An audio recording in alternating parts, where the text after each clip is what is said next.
In this episode, I'm going to show you how to add API keys to your GitHub Codespaces.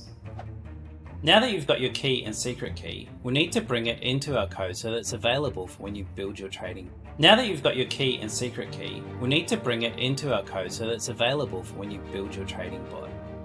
If you followed my previous episode on setting up your own dev environment, you'll be using a development environment that has GitHub, GitHub Codespaces, and some AI features like Copilot as well.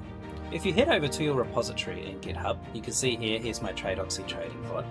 And then we're going to go here to your settings. Okay, we're going to scroll all the way down here to our Codespaces, which you should recognize from that. And you can see here that I've already got an Alpaca API key and an Alpaca secret API key already in there. So how we go ahead and doing that is we go to update. Okay, we choose what repositories we want it to have access to.